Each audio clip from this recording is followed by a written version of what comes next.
नमः श्रीवर्धमानाय निर्धूतकलिलात्मने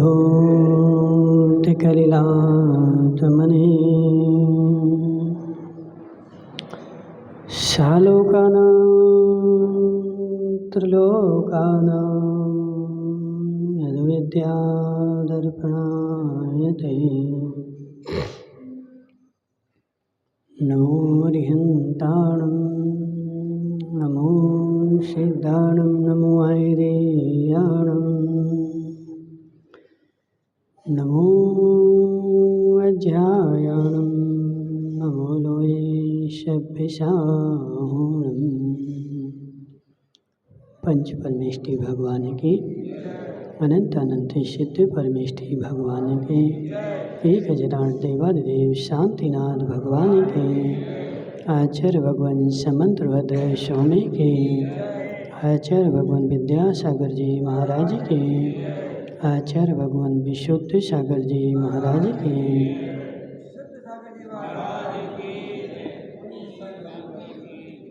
मनुष्य आचार्य भगवान समंतभद्र स्वामी पांच पापों का वर्णन करते हुए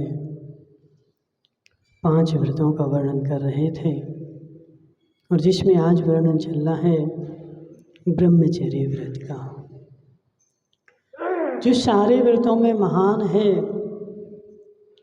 और सबका राजा है। क्योंकि इतिहास उठा करके देख लो, जितने भी जीव अपने मार्ग से विचलित हुए हैं वह सब अब ब्रह्म के कारण ही हुए हैं। जिन जिन ने अब ब्रह्म का रास्ता अपनाया उनके मोक्ष का रास्ता बाधित हो गया, और जिन्होंने ब्रह्म का रास्ता अपनाया वह सब मोक्ष में चले गए। वह रावण भी जो था विनोद भाई, वह उसी भाव से मोक्ष जाने वाला था। रावण की जो साधना थी, रावण का जो ज्ञान था, रावण की जो लीनता थी, जब उसने बहुरूपणी विद्या सिद्ध की तो आचार्य वहाँ पर लिखते हैं कि हे जीव, यदि वह इच्छा के साथ यदि वह साधना नहीं कर रहा होता और वैसी साधना मुनि बन के करता तो वह उसी भाव में मोक्ष चला जाता, अगला भाव नहीं लेना पड़ता। लेकिन अब ब्रह्म के कारण, सीता के कारण उसने तपस्या तो करी, लेकिन मोक्ष मार्ग से च्युत होकर के वह तपस्या उसकी नरक के लिए कारण बन गई। देखो वस्तु वही है। तुम लोग तपस्या नहीं कर रहे क्या? बोलो मुकेश, मुकेश नाम तुम्हारा? मुकेश भाई, तुम तपस्या नहीं कर रहे क्या? बोलो ना, कर रहे ना महाराज। इतनी से जितनी तुम तपस्या कर रहे, यदि इससे 25% मोक्ष के लिए करने लगो तो मोक्ष हो जाए। हमने देखो अपन डर रहे क्या तुमने तपस्या नहीं करी, अनंत गुनी तपस्या करी। हे जीव, इस सुरेंद्र से पूछो, बेचारा दिन भर दुकान में बैठा क्या करता है? सुरेंद्र भाई दिन भर बैठे बैठे क्या कर रहे? महाराज तपस्या ही तो कर रहे। उस दुकान एक कुर्सी पे बिल्कुल बैठा है और टकटकी लगा करके दिन भर देख रहा है, कोई ग्राहक आ जाए, कोई ग्राहक आ जाए, कोई ले जाए सामान, मुझे सामान कहाँ से लाना है, किसको बेचना है, कैसे करना है। पूरा ध्यान, पूरा फोकस लगा करके और दिन भर तपस्या कर रहा है। किसके लिए? संसार के लिए। ऋषि भाई तुम तो जॉब करते ना, ऋषि जॉब करते ना। ऋषि भाई तुम कहाँ आनंदपुरी जाते हो? संजय नाम है। ऋषि कौन है? अच्छा जी ऋषि है, संजय जॉब करता है। संजय भाई तुम कहाँ आनंदपुरी जाते हो? यहीं पे है जी, आनंदपुरी जाता है। तो आनंदपुरी जब तुम जाते हो तो रोज जाते हो? कोई दिन पानी नहीं, पानी वानी बरसे तो उस दिन तो नहीं जाओगे ना। देखो विनोद भाई, इससे बड़ी तपस्या क्या होगी महाराज पानी बरसे, चाहे अग्नि बरसे, चाहे बाढ़ आ जाए, यदि बाढ़ भी आ गई हो और कलेक्टर आ रहा हो, 24 घंटे पानी गिर रहा है और कलेक्टर निरीक्षण के लिए आ रहा है, अब तो तुम घर से बाहर नहीं निकलोगे। अब बताओ, इतनी बड़ी तपस्या तुमने मोक्ष के लिए करी क्या? सावन भाई, इतनी बड़ी तपस्या इससे 25% भी मोक्ष के लिए करने लगा तो मोक्ष हो जाएगा। हे जीव, तपस्या नहीं करते ऐसा नहीं, लोग डरते, अरे महाराज तपस्या कर रहे, हम तो तपस्या नहीं कर रहे। हे जीव, तुम आचार्य भगवान विद्यासागर महाराज बोलते थे कि हमारे तो 22 परिस है और इन विचारों के 2200 परिस है, लेकिन झेल झेल करके ऐसे आदी हो गए, इतने लीन हो गए उस देवी की सुन सुन करके। समझो सुरेंद्र भाई, तुम्हें देवी की सुननी नहीं पड़ती है? सुननी पड़ती है। तो जब तुम देवी की सुनते हो तो किस किस को बताते हो? बोलो, सब लोगों को बताते होगे ना, मंदिर में आकर के हमारी देवी ने आज ऐसा बोला, बताते हो क्यों? हे जीव, वह सब कितनी वह सुना दे, लेकिन वह मैं किसी से नहीं कहता। और विनोद भाई, यदि मंदिर में आकर के कोई थोड़ी सी भी कह दे तो बोला, घर में कितनी भी सुनता रहूं, जयंती लाल जी घर में तुम्हारी देवी कहाँ है? बैठी है यहाँ पे, वो तुम्हें कुचलती है कभी? हाँ तो बोलो, कभी नहीं कुचलती। तुम्हारे चेहरे से तो ऐसा लग रहा है कि रोज कुचलती है। हे जीव, हे जीव, वो सब देखो घर घर की कहानी है। भले तुम कुछ भी करो, लेकिन संसार में हमें सब पता है, सबको विचारों को ठोकना पड़ता है। कोई आज के समय में कोई ऐसा बिरलई आदमी होगा जिसको देवी की नहीं सुननी पड़ती हो। 99% लोगों को सुननी ही पड़ती है, और एक कान से सुनता है, दूसरे से निकाल देता है, किसी से नहीं कहता और उस बात को मन में भी नहीं रखता। लेकिन मंदिर में यदि कोई किसी से कुछ कह दे तो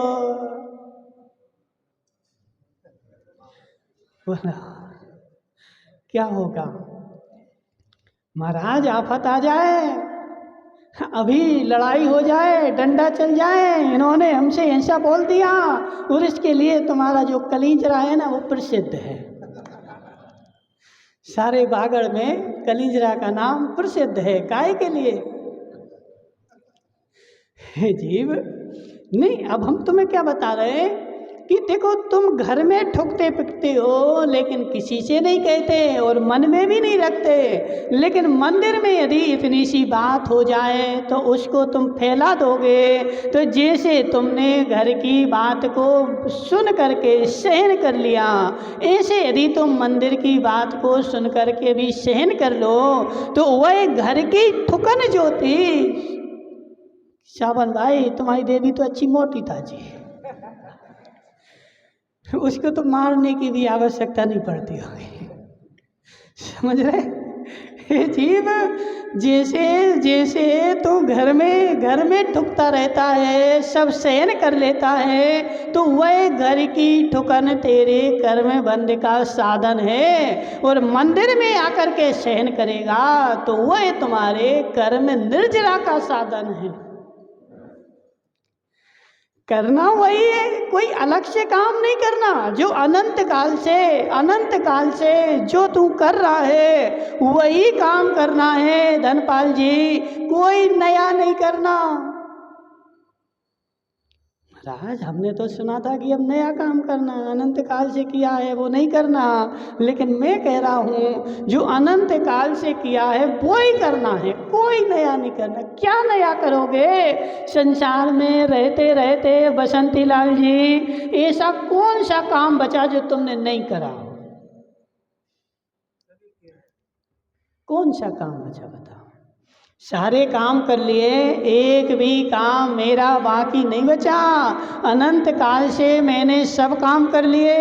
इसलिए विकास भाई सेठ, कोई भी नया काम नहीं करना है, जो हो रहा है वही करना है। मात्र करना क्या है, तो उसका प्रयोजन बदलना है, उसके प्रति दृष्टि बदलनी है। वह जो तुम प्रयोजन रखे हो, लक्ष्य रखे हो, वह लक्ष्य बदल जाए तो प्रयोजन बदल जाए। विकास सेठ, तू घर में ठुका था, तूने सहन कर लिया था, किसी से नहीं बोला था, ऐसे मंदिर में ठुक जा तो सहन कर ले। घर की ठुकन संसार वृद्धि का साधन थी, और मंदिर की ठुकन तुम्हारे मोक्ष मार्ग का साधन है, कर्म निर्जरा का साधन है। ओ महाराज, कैसे सहन कर ले? यदि मंदिर में हमसे कोई कुछ कह दे, ठोक दे, तो हमारी तो नाक ही कट जाए। बोलो सुरेंद्र भाई, सत्य है कि नहीं? कल के दिन मैं किसी को क्या मुंह दिखाऊं? हे जीव, हे जीव, जब देवी ने मारा था तब तुमने कौन सा मुंह दिखाया था? बोलो पंकज भाई, कौन सा मुंह दिखाया था? देखो पंकज की जे मुँह है महाराज, तो वही दिखाया था, दूसरा है ही नहीं, कहाँ से दिखाएंगे?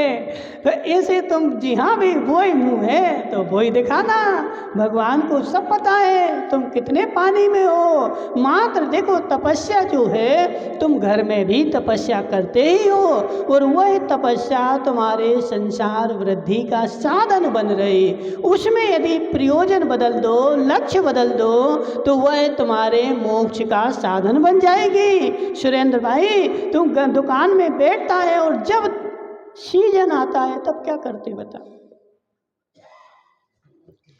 अच्छा सीजन लग जाए दिवाली का, ये तुम्हारे यहाँ जो भी संक्रांति का जो भी सीजन आ गया ना, शादियों का सीजन आ गया, और सुबह से शाम तक कंटिन्यू ग्राहक आ रहे हैं, आ रहे हैं, आ रहे हैं, 1 मिनट की भी चाहता नहीं है। अब तुम क्या करते हो? 1 घंटे के लिए दुकान बंद, अब तो हम जा रहे हैं कहाँ? भोजन करने के लिए। ग्राहक खड़े 50, दुकान बंद करके, और मैं जा रहा हूँ भोजन करने। सही है कि नहीं? और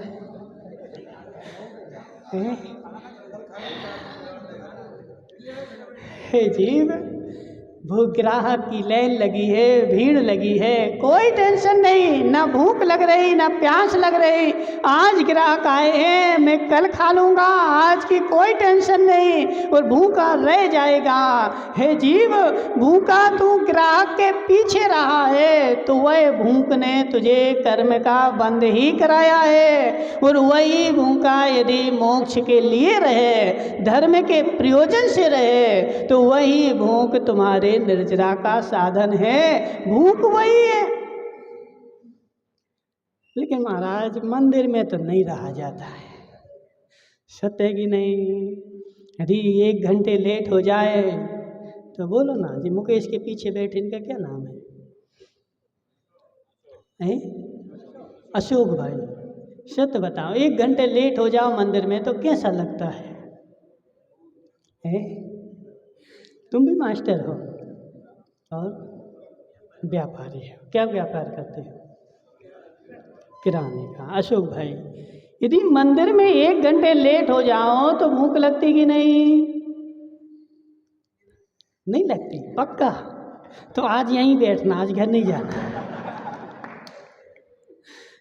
जीव, मंदिर में लेट हो जाए, पेट में चूहे दौड़ते हैं, टेंशन होती है, बार बार घड़ी देखता है, कितने बज गए, कितने बज गए, कब छोड़े। और दुकान में लेट हो जाए तो कोई टेंशन नहीं, जैसी बिना टेंशन दुकान में था, ऐसा बिना टेंशन मंदिर में हो जाए, धर्म में हो जाए।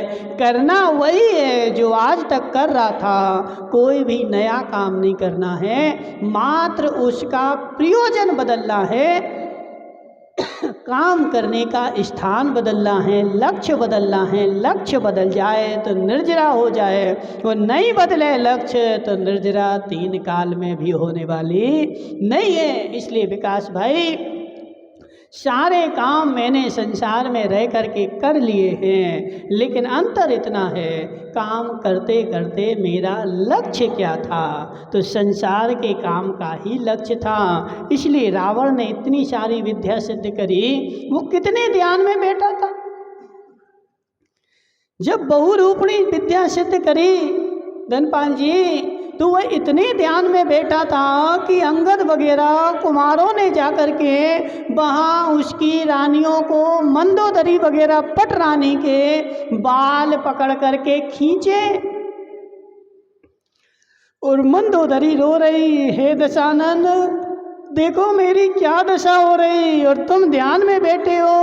वह 18,000 रानियां रुदन मचा रही, लेकिन वह ध्यान में बैठा रहा, उठा भी नहीं। हे जीव, ऐसा ध्यान यदि लग जाए मोक्ष के लिए, तो कितने समय के लिए ध्यान लगाना बताओ मुकेश भाई? कितने दिन में मोक्ष हो जाएगा, ध्यान लग जाएगा था? अंतर्मुहूर्त मतलब 48 मिनट तक ध्यान लगाना पड़ेगा। बोलो बसंती लाल जी,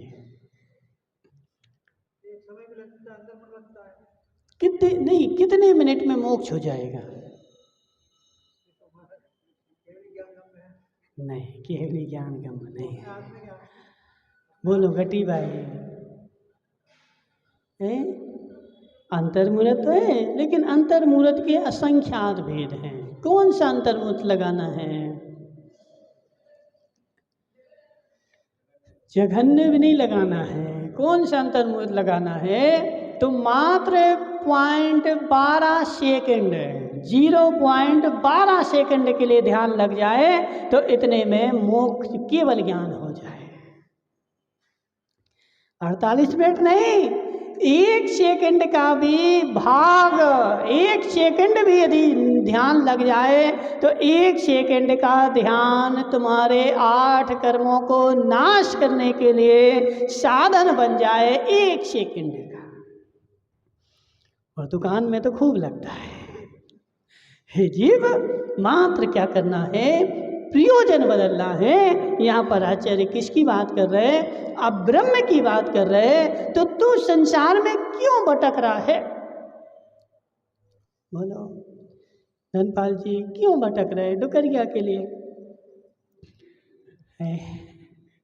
डोकरी बेचारी है, अब वो डोकरी को लाना पड़ता है, ले जाना पड़ता है। धनपाल से पूछो ना, 80 साल के हो, 80 साल के हैं, लेकिन डुकरिया को लाते हैं, मंदिर में छोड़ जाते हैं और घर चले जाते हैं, फिर उस डुकरिया को लेने आते हैं। हे जीव, क्यों भटक रहा है? उस डोकरी के पीछे तुम्हारी क्या हालत?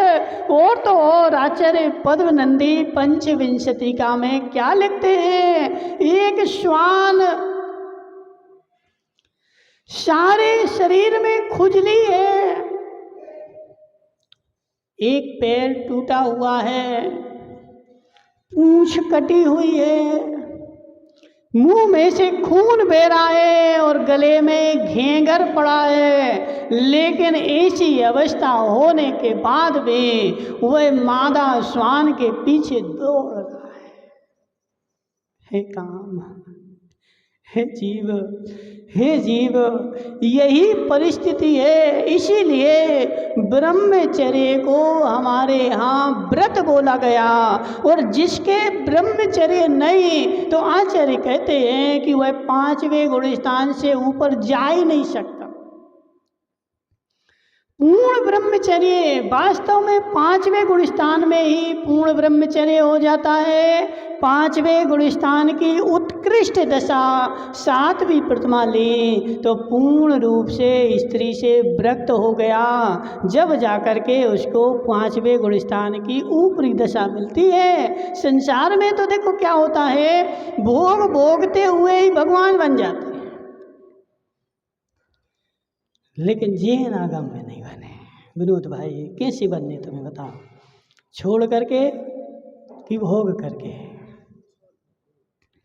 संसार में अब तुम अपने आप से देखना, हमारे यहाँ एक उत्कृष्ट श्रावक भी बनना है तो स्त्री का त्याग करना पड़ता है। और संसार में बहुत सारे भगवान ऐसे हैं जो स्त्री को साथ में लेकर के बैठे हैं, फिर भी स्त्री साथ में है, भोग नहीं छूटा।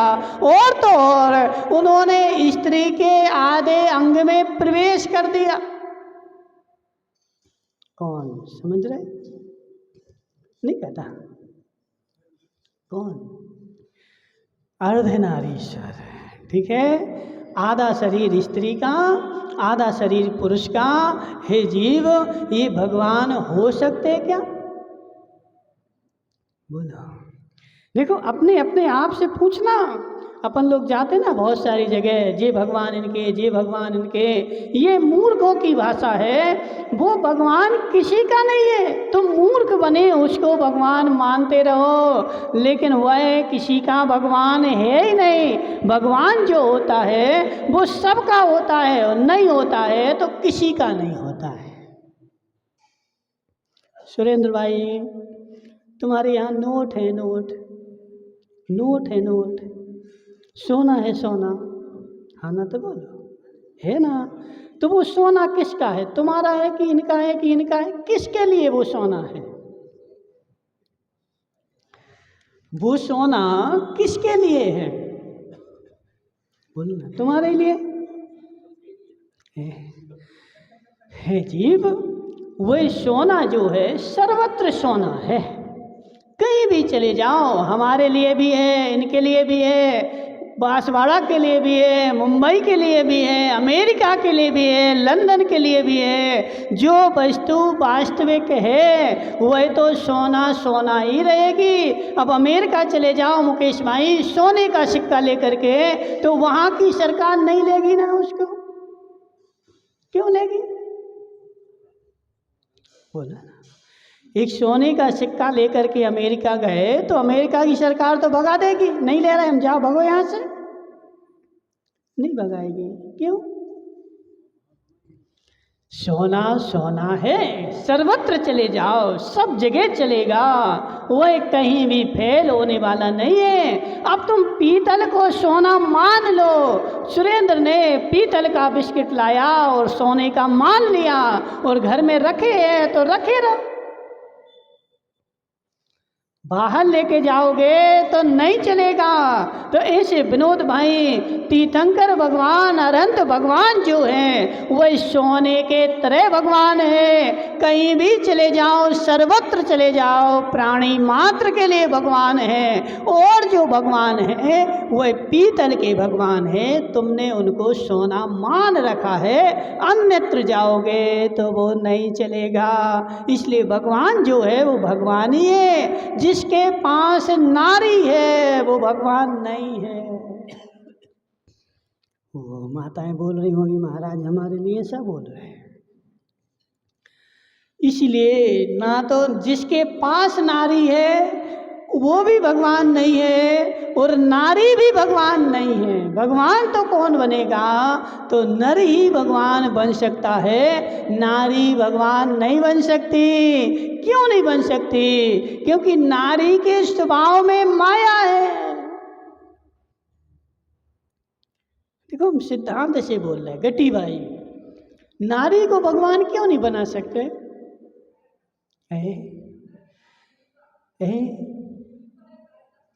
काया, हाँ, स्त्री के स्वभाव में माया मिली हुई है, और जो स्वभाव में मिला रहता है सावन भाई, वो 3 काल में भी अलग नहीं हो सकता। शक्कर में से मुकेश भाई, आज तुम पूरे बागी दौरा में जाना, 1 किलो शक्कर लाना, लेकिन ऐसी शक्कर लाना जो मीठी नहीं हो।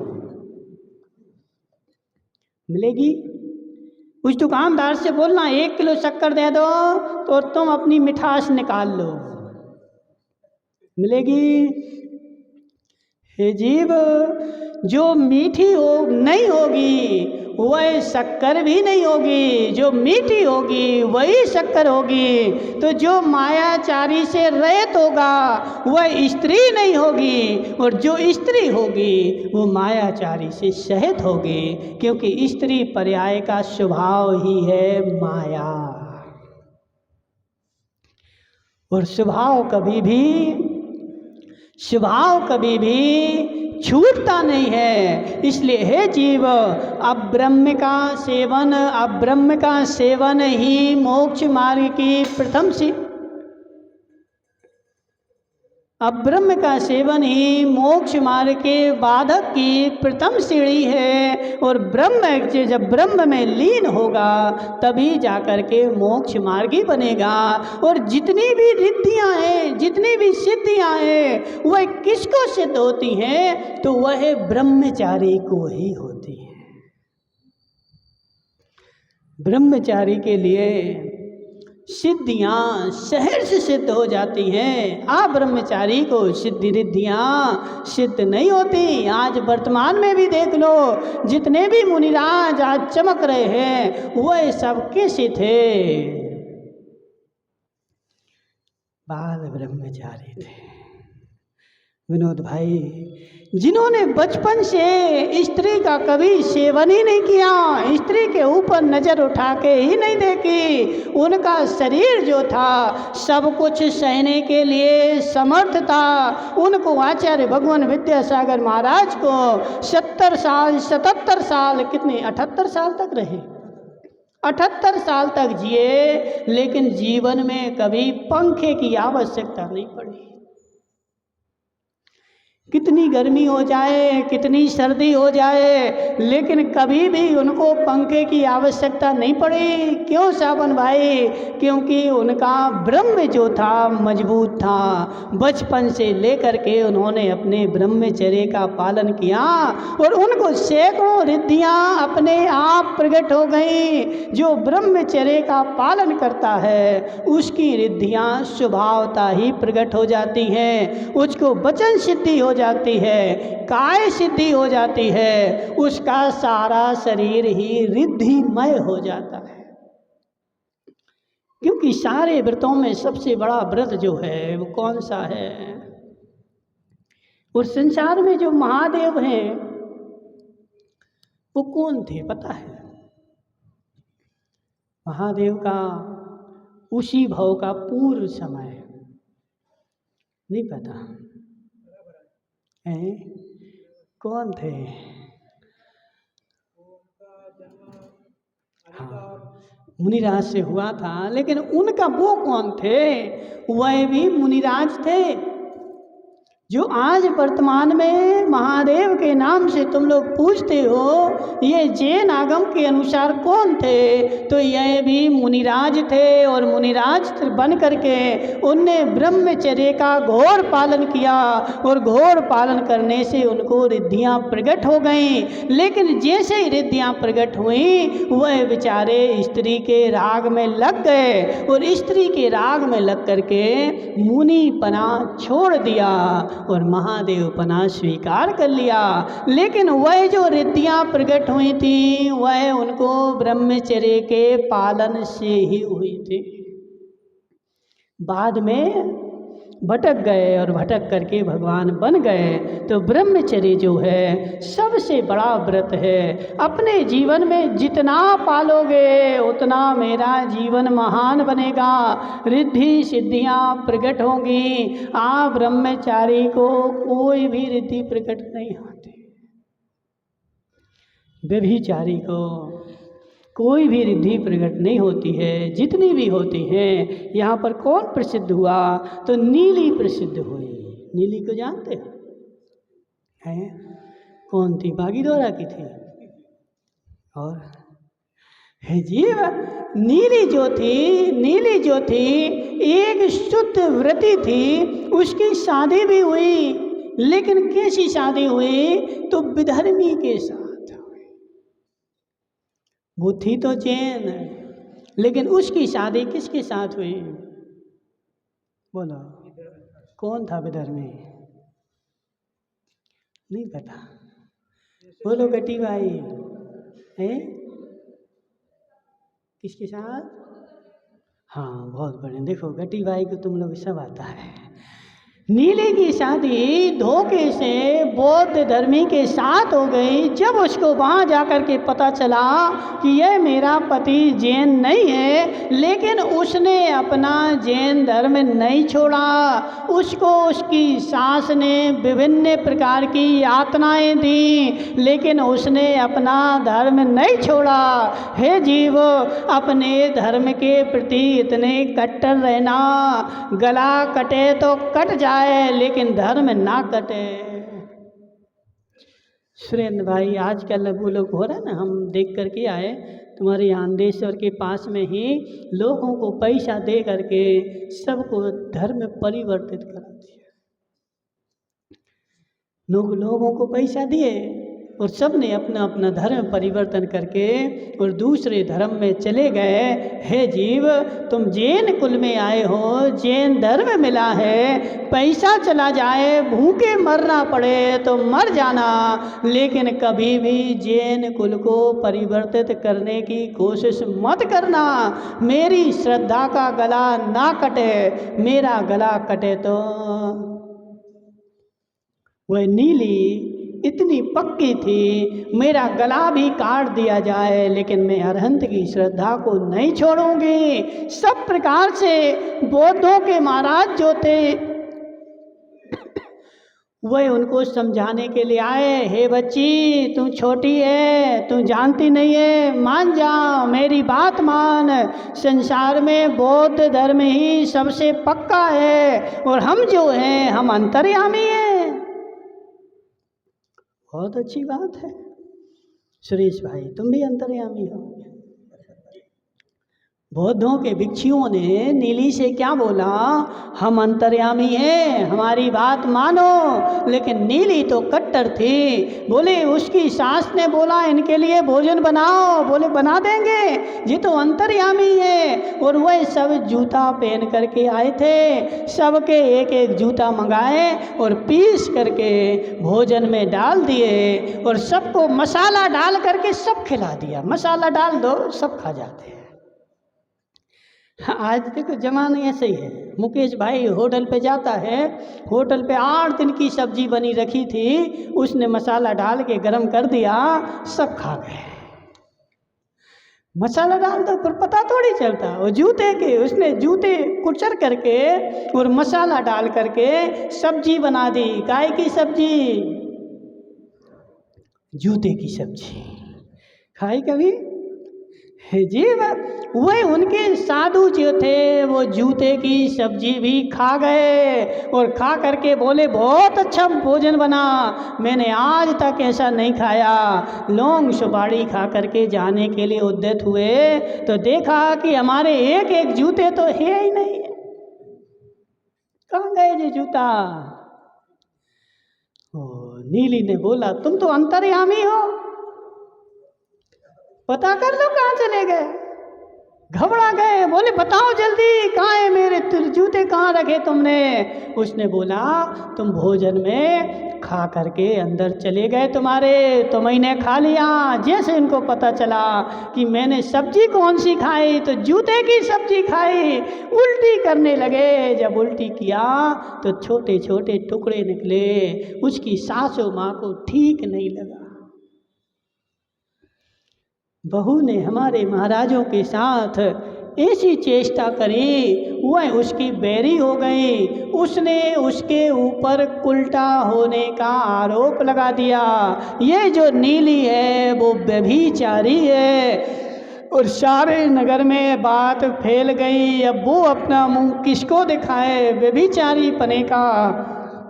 सारे उसके ऊपर दाग लग गए। उसने भी मंदिर में जाकर के नियम ले लिया, यदि मेरा व्रत सच्चा है तो मैं भोजन पानी तब ग्रहण करूंगी जब मेरा व्रत दोष जो है वो निर्दोष साबित हो जाए। बैठ गई भोजन पानी छोड़ करके। जैसे ही बैठी देवताओं के आसन कंपायमान हो गए। हे जीव, ये ब्रह्मचर्य का प्रभाव था। बैठ गई।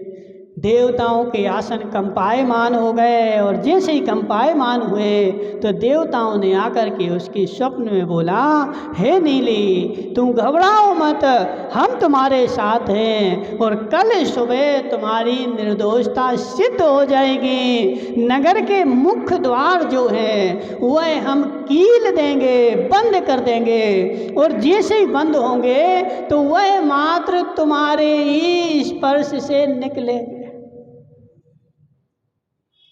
देवता ने नगर के दरवाजे बंद कर दिए और राजा को स्वप्न दे दिया, नगर के दरवाजे कैसे खुलेंगे? तो तुम्हारे नगर में जो भी सती स्त्री होगी उसके चरणों का स्पर्श करके ही ये दरवाजे खुलेंगे, और किसी से नहीं खुलेंगे। सारे नगर की स्त्रियों को बुलवाया गया। दरवाजा नहीं खुला।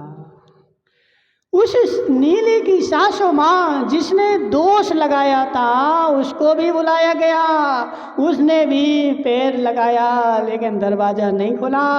बेचारी शर्म के मारे चली गई। अब कोई बचाए क्या? राजा ने बोला, इस नगर में और कोई है क्या? बोले नहीं, जितने थे सब आ गए। एक नीली बची है, उसके ऊपर तो पहले ही व्यभिचारी होने का दोष है, वह तो व्यभिचारी है, उसको क्या बुलाना? नहीं। राजा ने बोला उसको भी बुलवा लो, क्या होता है देख तो लो एक बार बुला करके। नीली को बुलाया गया। जैसे नीली ने अपने पैर का अंगूठा दरवाजे पर लगाया, दरवाज़ा खुल गया और नीली की जय जयकार हो गई। यही सबसे बड़ी सती मेरे नगर में है। तो उसकी शादी तो हुई थी, लेकिन वो इतनी बड़ी सती थी, इतनी बड़ी सती थी कि उसने पर पुरुष के बारे में कभी स्वप्न में भी नहीं सोचा था।